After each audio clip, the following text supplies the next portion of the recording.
Stéphane Van Damme, vous avez longtemps œuvré pour le Salon du Livre maçonnique, puis après pour les rencontres culturelles maçonniques. Aujourd'hui, un salon qui fait la promotion de la franc-maçonnerie, ça a un intérêt? Bah, c'est un intérêt pour les gens qui ne savent pas ce qui s'y passe, donc c'est l'occasion pour tout le monde de rencontrer des francs-maçons, euh, des associations diverses avec différentes façons de penser, ce qu'on appelle des obédiences, des rites, etc. C'est un moyen de voir ce que c'est que cette fameuse franc-maçonnerie qui a priori est pleine de secrets, mais voilà, c'est une rencontre. Euh, Pour vous, vous êtes franc-maçon depuis une trentaine d'années. Aujourd'hui, dans la vie de tous les jours, la vie quotidienne avec le public, être franc-maçon, ça se distingue, ça se remarque. Comment est-ce qu'on vit?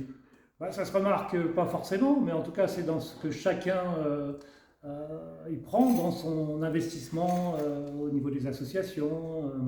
Il faut savoir que la maçonnerie maintenant n'est plus uniquement masculine, mais on y voit des hommes, des femmes, de toutes catégories socio-professionnelles. Euh, Effectivement, certains pensaient qu'il y avait une grosse une pression sur le pouvoir, sur l'argent, etc., ce qui n'est plus vraiment le cas aujourd'hui. C'est vraiment essayer de travailler sur soi, d'aider les autres, dans un esprit de fraternité, d'accueil ceux qui croient dans une religion, qui ne croient pas, quelles que soient ses idées philosophiques. Voilà, on est sur une fraternité, euh,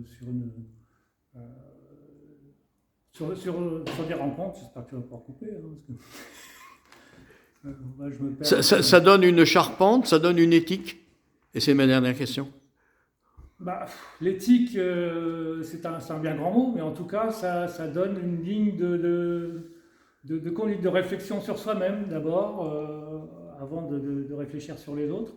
C'est d'essayer de mieux se connaître, de mieux partager, euh, avec effectivement une organisation, ce qu'on appelle un rituel, qui permet de passer au-delà toutes nos différences, puisqu'on est tous différents, et c'est ce qui nous permet de nous enrichir les uns les autres et de travailler pour une société, un monde meilleur et plus éclairé, comme on dit chez nous, avec ses particularités propres.